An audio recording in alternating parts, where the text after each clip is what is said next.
super appropriate for our presentation today because people play the soccer in the rain. So I read some statistics, which I like to do for every presenter, and I guess that there's about 270 million people that play soccer in the world, and 3.5 billion fans. If you have not been to an Asheville soccer game here that they do in the summertime, it is a very rowdy, great time. I was really surprised. I thought I would go and it would be like everyone would sit there with their little spectacles looking out. But instead there's like drums and there's smoke and there's chanting and it's a rocking good time. So before we get to our presenters this morning, I want to say a big thanks to Metabolic for bringing breakfast. I want to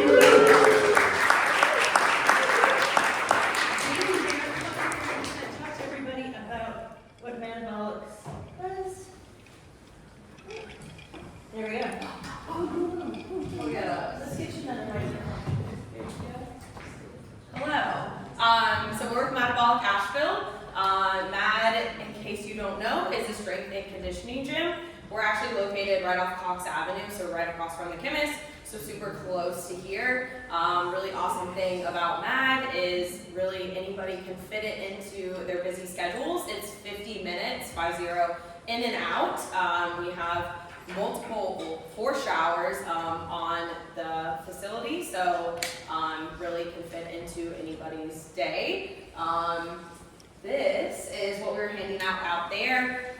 If you feel so inclined to grab one, go ahead and do so. You can scan the QR code, and then if you enter MAD Pro 5, all caps, that will just give you 5 consecutive days. Within those 5 days, it kind of just allows you to try our 3 different paces. Yeah, I'll talk about those 3 paces. So a lot of people are used to, when they work out, going balls to the wall all of the time, which is not something that we believe in. So one of our mottos is better is better. So we are really big in the fundamentals of moving well instead of moving fast and always super heavy. So we have 3 different interval styles, which is where our name originated from. So the MAD in Metabolic, we have a momentum, an anaerobic, and a durability. Essentially what all those 3 styles do is they have different paces, which all together create a really well-balanced strength and conditioning programming. So one style, you're going to learn pace management, so you're building from a 70% to a 90% effort. One style, you are going 100% the whole time, and another style, you're going 80% the whole time. So it's a really well-balanced program that we think is pretty unique and very special to us. So if you want to give it a try, 5 days for $5 is the easiest way to get in the door. There's no commitment pass, so it's 5 days, so it's just an easy way to come and try us out. Cool.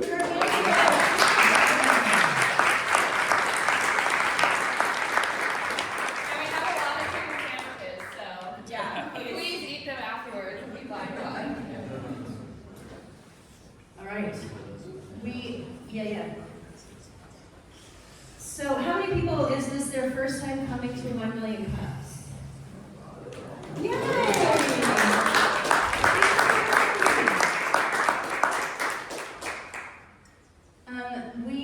And I guess how many people have come many times before? We appreciate you coming each and every week.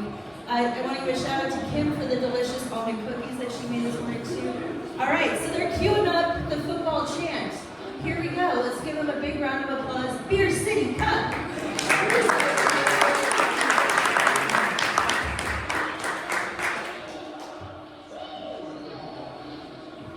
Anybody know who that is? There we go. We got some soccer fans in the house.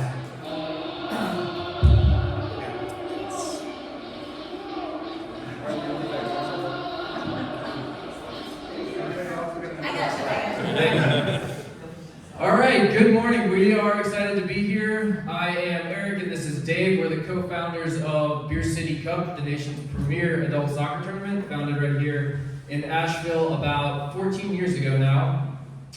Dave and I are soccer junkies. We love soccer and have lived it for most of our lives. Dave's a former professional soccer player and I'm a professional soccer referee, so we have a very extensive background with the game. I've been playing here in the adult league against each other as captains of local teams for about 20 years. Over the course of that time, you get tired of playing the same teams week after week. Dave and I had seen enough of each other, and we started traveling outside of Asheville seeking fresh competition in adult soccer tournaments in places like Charleston, Greensboro, what have you. And from doing that, we decided that Asheville would be a great place to start one of our own, and we came up with Beer City Cup. We've been doing this in Asheville for 14 years, and what we've tried to do is take what is typically a fairly mundane format of going to a city and playing against other teams in front of one or two, wives and kids, and try to turn that into more of a festival atmosphere here, where we have a crowd and things going on besides soccer. Because the truth is, as I kind of alluded to, is most adult soccer tournaments are fairly boring.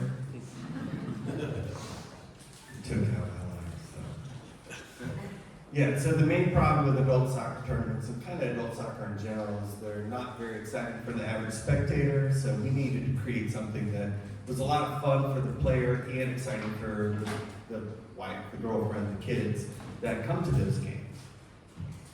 So Beer City Cup was the first tournament to combine small-sided soccer. We played 8 versus 8, cash prize, and beer sales, and a festival-like atmosphere into one experience for the player. We offer 9 age divisions. We have players ranging from 18 to 70. We offer cash prizes for 9 divisions. And this year, we just started a rec division. We offer free entry to a future tournament. And so the cash divisions, they're playing for up to $5,000 per division. For example, in the men's open, which is probably the most competitive division. So it can get fairly raucous out there when there's a little skin in the game.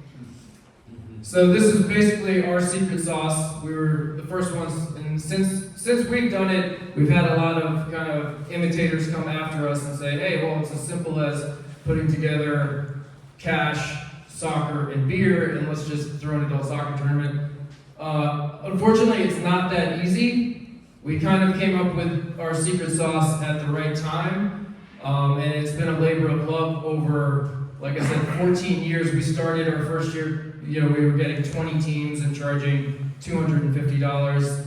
Over the years, we are now at 130 teams, and we're charging, $850, $950 per team. So quite a bit has changed, and honestly, we never thought it would take on this life of its own that it's taken.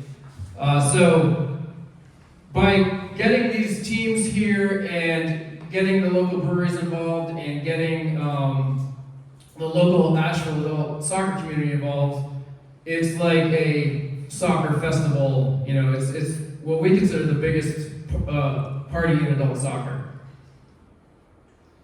All right, so Beer City Cup is positioned perfectly in the correct quadrant up here.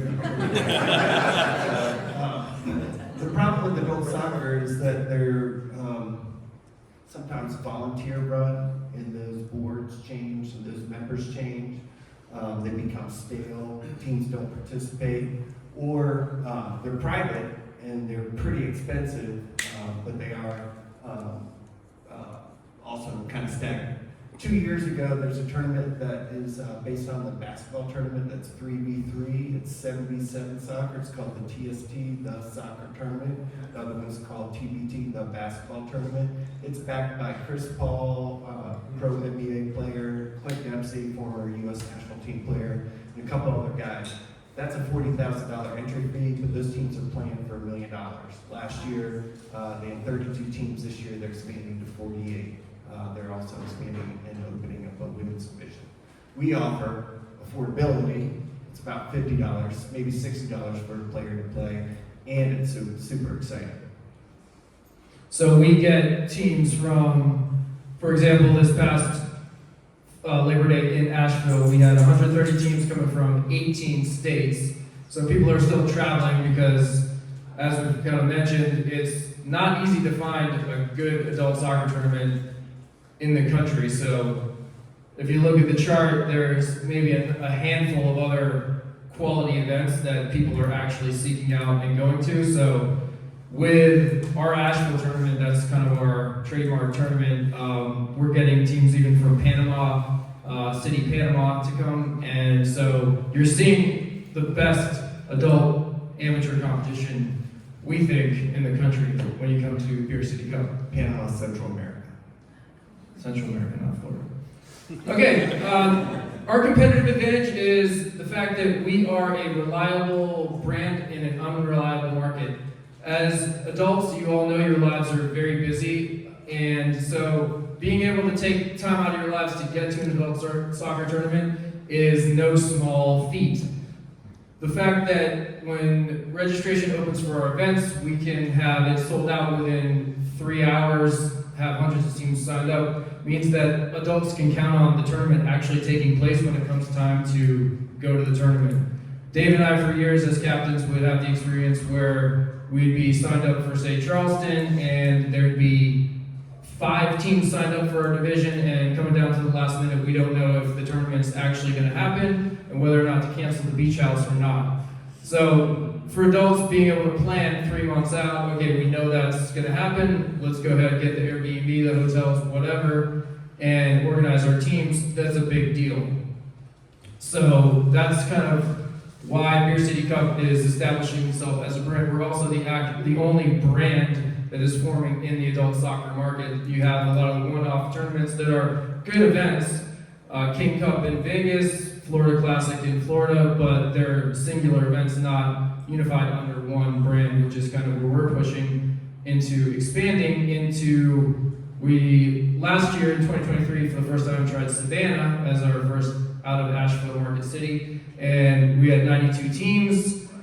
First year, that's a huge success in adult soccer. This year, we went back about a month ago, we had 110 teams.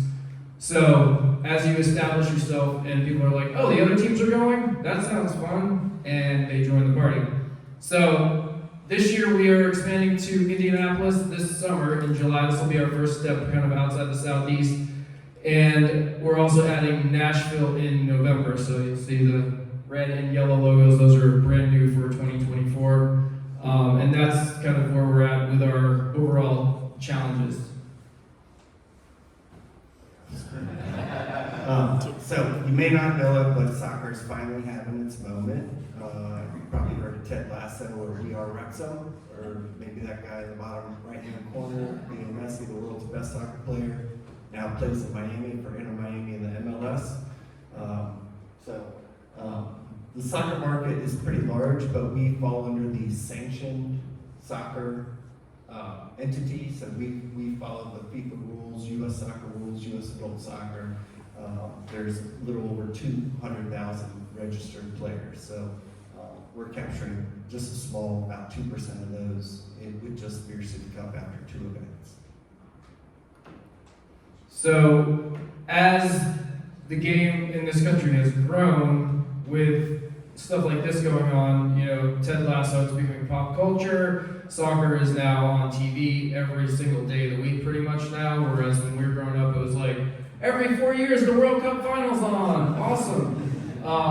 It's much different, so now we have a lot of people playing youth game coming into the adult market, and we are in a good position to capture it. The trick is, how do we do that? Because there's not really like a direct avenue to all the players. Dave mentioned that we are kind of an affiliated event, which means we fall under the United States Adult Soccer umbrella, but for every player in that affiliated market, there's a player or 2 in a non-affiliated market playing in unsanctioned leagues. So one of the challenges we're facing now is how do we reach this market base? Currently we're using social media. We have a fairly substantial email marketing list that we use constant contact. We do some direct marketing through Soccer America. But the marketing, and as we're especially trying to expand into new markets, is kind of the challenge. It's how do we go about that? Attracting sponsors is another one. As we go, you know, we have our one-off events, but then we're also tying in kind of a more regional and hopefully eventually national audience. So we're not necessarily the most business savvy people. We're kind of, soccer guys, and so we're looking for ways to collaborate with people in these areas. Yeah, our QR code that will take you to our website. It's just where we run everything. We are now 14 years old. Email us with any questions. We are expanding. Our goal is to get out to the West Coast. We're looking at San Diego or Los Angeles and over Memorial Day weekend 2025. And then next one. Old school. Sorry. That was fun. Yeah, so please, everybody here is invited. If you like soccer, you're going to have a blast. If you don't like soccer, it's going to be a great introduction. It's very intimate. You're basically on the field while the game's going on. We have food trucks, family friendly, it's free. We started with beers at $2. We increased to $3, and 2 years ago we increased to $4. So if y'all can find me a place that sells $4 beers, please tell me about it. But we offer those. Sierra Nevada, New Belgium, Pisgah, Asheville Brewing Company, and who am I forgetting? Donates beer. We're looking to add Devil's Foot this year as well. We did step up our trophy game by partnering with Piranha Tumblers. I don't know if you guys are familiar with them. We don't really give a trophy to a team, like a big trophy that gets stashed in somebody's closet and nobody remembers where it was. We give an individual trophy to each player. So they've been glass trophies, and that's kind of a little sketchy on the grass and on the turf. And they had to be generic. It would just say 2022 champions or 2023 champions. Now we are having our logo on one side, our sponsor on the other side, and it says 2024 Women's Premier Champions, 2024 Over 40 Champions. So it designates the division that you won. We also bring out a little foam board, fake dry erase board check that has how much money you won on it, and your team's name, and our fake signatures, what division you won, and teams are super excited about standing in front of that, getting their team picture, holding up their trophies. So it's a great opportunity for sponsorship to get your logo or your brand on either the trophy tumbler or the check itself, besides having a present. So please spread the word. We are looking for sponsors. It's not that expensive to join us. And then please spread the word and join us. Just come out with a chair and an umbrella, because it's usually a fantastic weekend. Haven't gotten rained out yet. And great soccer. Great soccer. So, Awesome. Thank you. Let's put our hands together.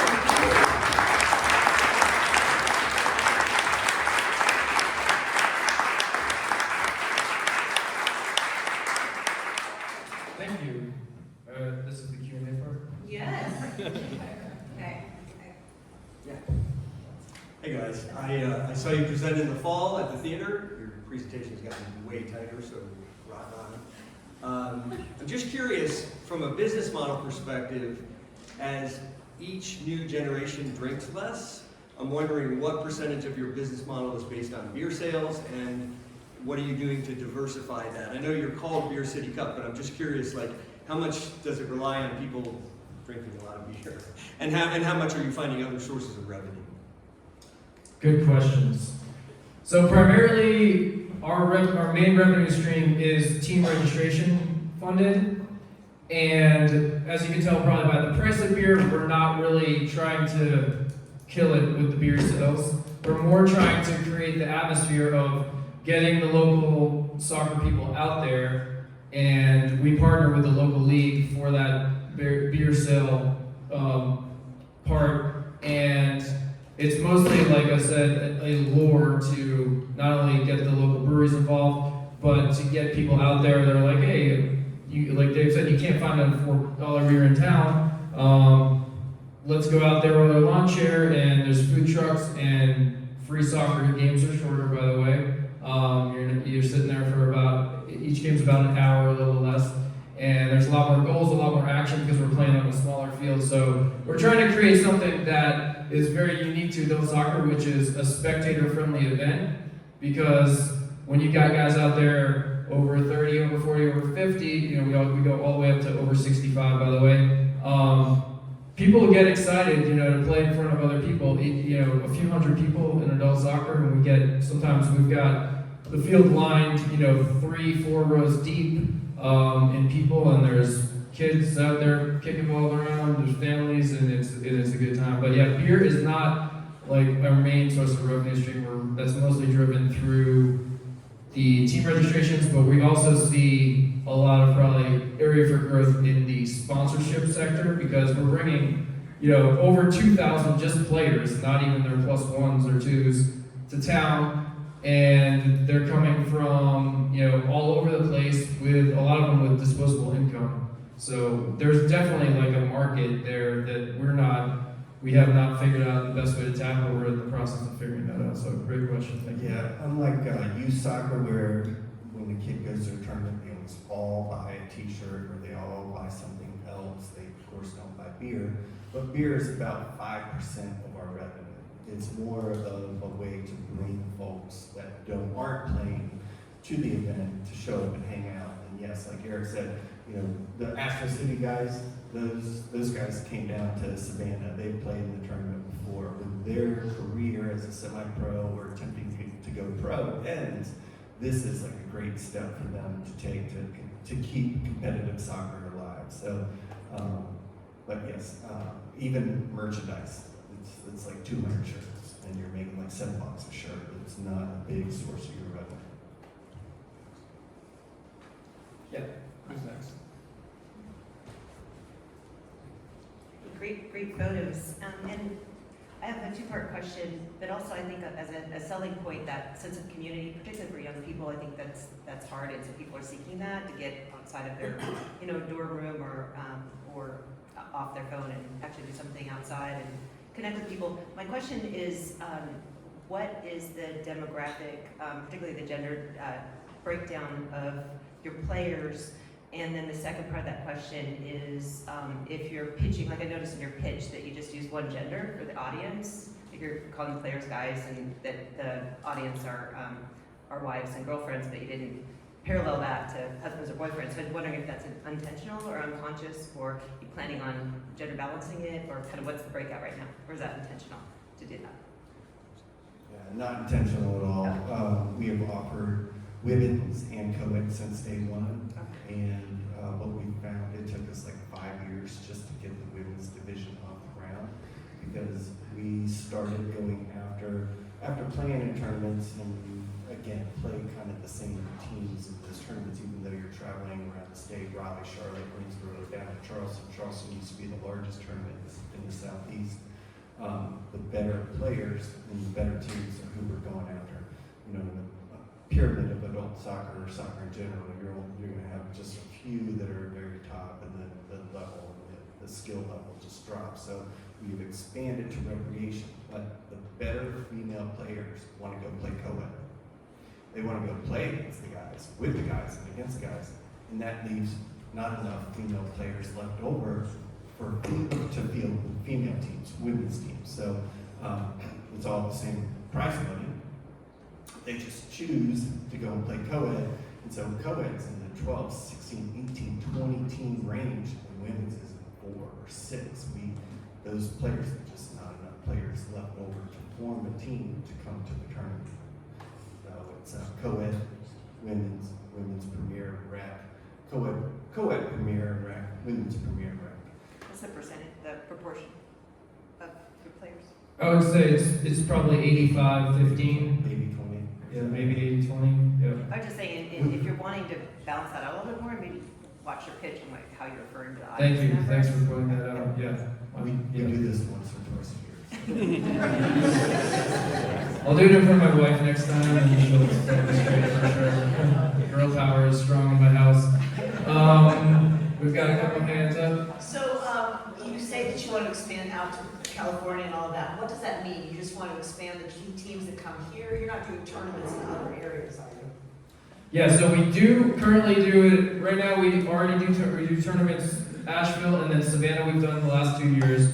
We're adding Indianapolis this summer and then Nashville in the fall, and the plan is to add Southern California in May, Memorial Day 2025.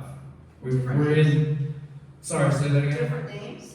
No, so it's like we're Beer City Cup Asheville, Beer City Cup Savannah, Beer City Cup Indy, etc. Yeah. In the back? A follow-up question on the brand name. Each location has its own theme. Asheville is blue, it's the original one. We use the mountains when we expanded to Savannah. It's green, the river. Probably gonna change that to shamrocks because people associate St. Patrick's Day with Savannah, shamrocks. Indianapolis, Indy 500, so it's got a checkered flag. Nashville, Music City, capital of the United States, besides Austin, so we have notes there. Each location has the same concept. We play the same format, just a little different theme based on the city. So California, maybe be teal and some waves. Thank you. Good presentation, guys. I hope you run out of colors here pretty soon. Follow-up question about the brand name. Obviously, Beer City Cup makes sense in Asheville and it fits the, the vibe and the theme of Asheville. Does that brand name still stick well in other places like Indianapolis or Savannah? Everybody likes beer is what we found.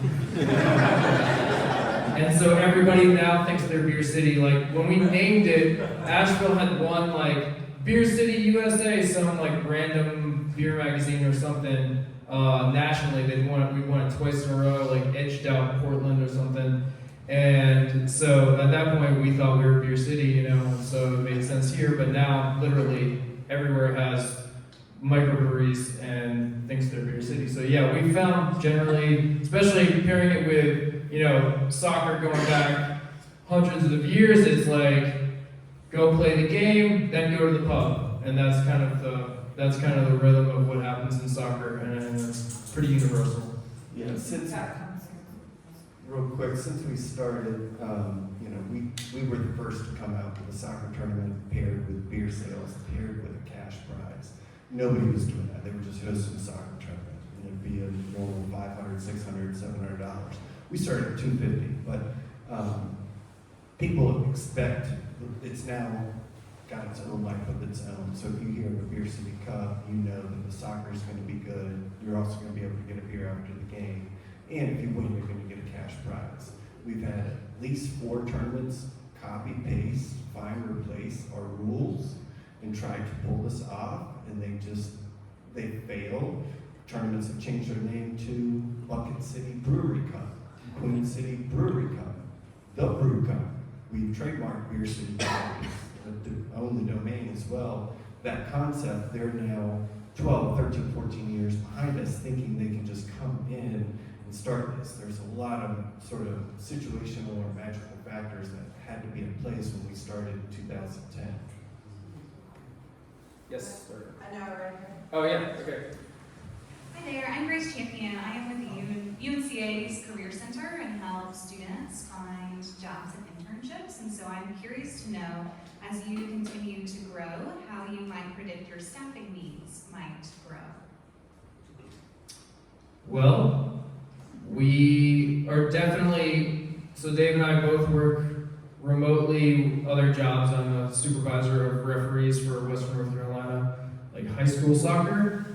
And so right now we're kind of able to devote enough time to keep it going. But yeah, we're definitely running into that phase where we're like, man, now I have to go spend an hour or 2 on social media dealing with that. So it's been pitched to us that, you know, places would, like UNCA would be looking for intern type arrangements. So yeah, we're open to discussing that. We've had a short conversation about that in the past. It just didn't work the last time we talked about it. But yeah, if you want to discuss that after, we're happy to. Sort of a point back to Beer City Cup. It's an established name, it's an established brand now. So much so that the league right below the MLS, it's called United Soccer Leagues, USL. It's what Asheville City plays at. They have the Champions League, the Super League, Division 1, Division 2. Asheville's in Division 2. They don't promote and relegate. They approached us last year, right after Savannah, like 2-3 weeks right after Savannah and wanted to buy the tournament. We had already set up. Indianapolis had just come off of 92 teams.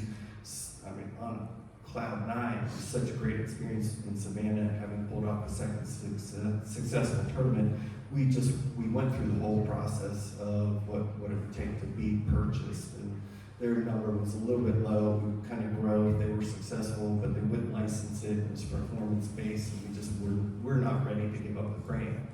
We went to Savannah, and during checkout, a guy from a company called Toka, a company started by Eddie Lewis, former national team player, Harry Kane, he plays for Bayern Munich, he's a backer, Abby Wambach, who was the leading scorer for the U.S. Women's National Team, was on their board.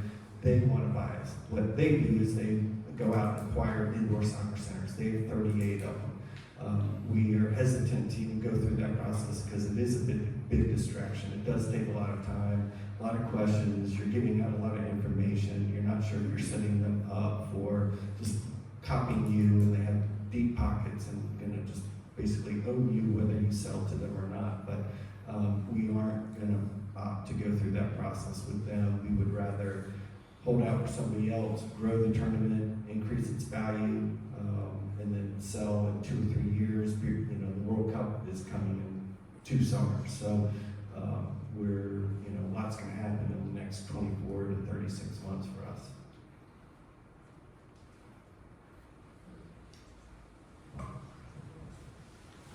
Hey guys, I got a few questions. I got a little bit of experience with producing large scale events. So at this point, you guys still have your jobs. What in your business plan, where is it that you guys see the light where this becomes something that can sustain yourselves so you don't have to have another job? We kind of don't need to keep our other jobs now. I kind of want to because I like the income, and it's a 1099 situation. I'm independently contracted. I think Usher's in the same position, sort of cyclical as far as the seasons go. So I don't want to say Beer City Cup fills the gaps in time, but if we have success in Indianapolis and Nashville, I think I'd be willing to let go or sell my other company. Got it. And how many teams do you guys register per event? 130 in Asheville, and that's only because they just turfed Buncombe County Sports Park, and so we have an extra 3 fields. And with 8v8 soccer, we get 2 fields out of 1 soccer field. 11v11 field is like 70, 75, 80 yards wide, 110 to 120 yards long, with 2 goals. We put 2 fields on that side by side, so we're operating off of 14 fields. We turn away about 14 teams, so there's about 140 to 50 teams that try to get in each year, but based on only having 2 days and only having so many hours in the day to play, we can't accept everybody, and then we've got to be very specific with how many teams are in each division, because random odd numbers don't work. You've got to have 6, 4 to field a division, but it's usually 6, 8, 12, 16, 18, 20, 24 are numbers that work, so there's no gaps in the schedule, so you can maximize every single, because we turn every hour and 10 minutes. The game is 2 25-minute halves with 2 25-minute halves with a 5-minute halftime. Got to give people enough time to get off and on the field. And how many people does it take you to staff temporarily for each event? Yeah, we have 2 people that have been with us for 7 or 8 years, and they're kind of not full-time staff, but they kind of run certain areas of the tournament during the weekend. And we have some people that are volunteer, or we pay them a stipend, but it's probably 5.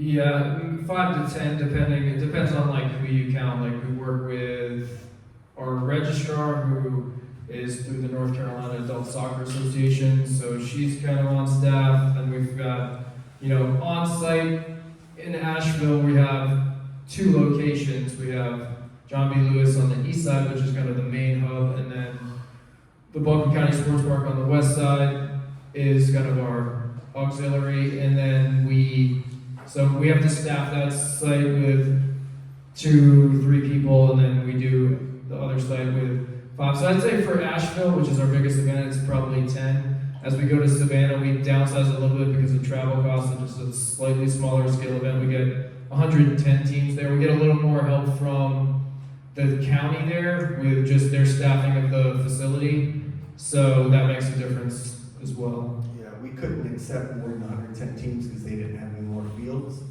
We maxed out their facility. They do have more fields, they don't have the right size goal. So APA, we played with a goal that's 7 feet tall by 21 feet wide versus full size goals are 8 feet tall by 24.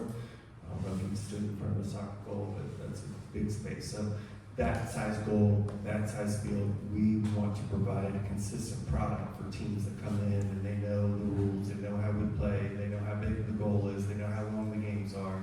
They know that the teams that they're going to play, they can't just come in and walk all over them. We did have our second participant, the $1 million tournament, as team, ex-Champions League players, ex-EPL players, ex-national team players that come to that tournament. We have a team that came back that had entered TST. They didn't get out of the group at TST. They didn't get out of the group at our tournament. We had another team that came in late. We had already released a schedule with 12 teams in men's premier. They wanted to enter the tournament as a kind of a prep tournament to go to TST. They paid 40 grand. They want to go win $1 million. They didn't win our tournament, but they barely won our tournament. It was like 2-1, 3-2, 2-1 until the finals when the other team that's like won it 6 or 7 times from Charleston. They have ex-Charleston battery players that play with them. They ran out of gas, but they were expecting to come in and walk all over everybody because they're playing at the $1 million tournament. And it's not really, our level is not that much further down than that tournament. They do a good job. It's a great production, but the soccer is not that great. The field is too small for the talent that's on the field. The ball's out of bounds. Seems like half the game. And they have some other quirky rules that just kind of take away from it. So on TV and with the English announcers and excellent referees, it looks good. But when we went there, we had to go there and check it out. It was like ball's out of bounds. They can barely get like 2 or 3 touches before it's being turned over. It just was not that entertaining from somebody who has our perspective. So. I think we have time for one more question. Anyone? I have a question actually. You've definitely featured the pride flag colors in your logos and everything like that. And I wanted to know if you have initiatives for inclusion and everything like that, or what the thought process is behind that?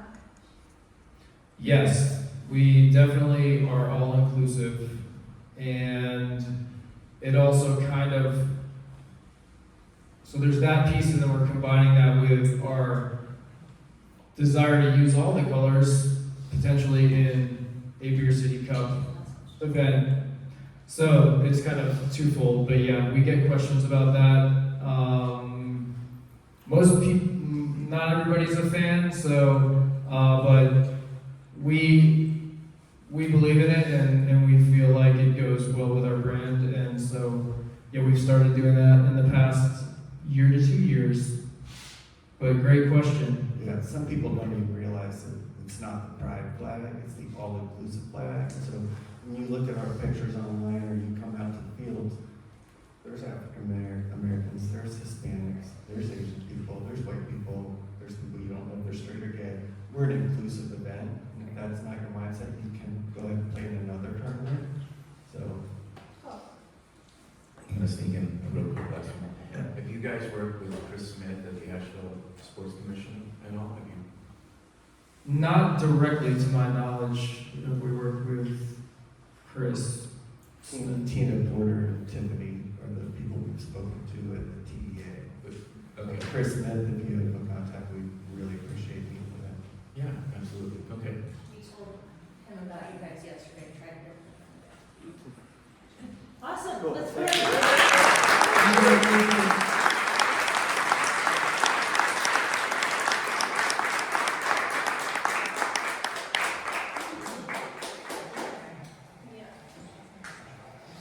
I love it.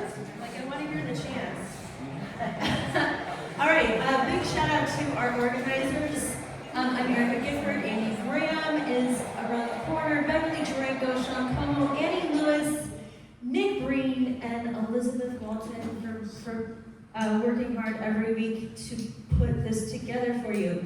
If you can all just take a quick moment to pull out your phones, this is the painless part where no blood is drawn, there is no retina scan, and there is no personal information put in, but we use this data to get funding for the foundation to help businesses grow. Da-da-da-da-da-da. You guys got it? Is it also on the hatch? I think it's right outside too, so as you come in, we're just trying to get it from every single 1 million cups that we do. It helps with some grant funding, so. Yeah, totally painless, right? No, that was great. Good job, you guys. Thank you. Moving right along. The wrong direction. Okay, thanks to all of our event sponsors. Charlie and Troy Ball generously donate the space each week. Inside Edge Consulting, SCORE, the Hatch Foundation, ERC Broadband, Annie Lewis with eXp Realty, Biz Radio, Venture Asheville, Colton Groom Financial, Hatch Works, WNC Business, Mountain BizWorks, Big C, Dynamite Coffee Roasting, and Viking Mergers and Acquisitions. And a huge shout out to Tony who makes coffee for us each and every week. If you have a mug, do not walk out of the doors with it. We have a little place to put them right there. Do not take them into co-working. Just leave them there. Go get yourself a new cup of coffee because it makes it so that we can have them for the mug library next week. And next week, did we refresh? You want to do something over there? What is next week? Get on the master spreadsheet. And that has actually been postponed. So is this last week's? Okay. So this lunch and learn has actually been postponed to the 2nd. And then on the 17th, the WNC Career Expo is at the WNC Ag Center from 11 to 4. That's free. And a 5-1 listening lab in collaboration with Hatch Innovation Hub in UNC Asheville, a dynamic learning simulation to address genuine human connection. Sorry, that should be the 25th. Oh, correct that. That's Monday over there. Okay, that's Monday. The 25th of April. Okay, awesome. And we're always looking for presenters. And so if you'd like to present, please apply here. All right, thanks so much for coming out. Go forth and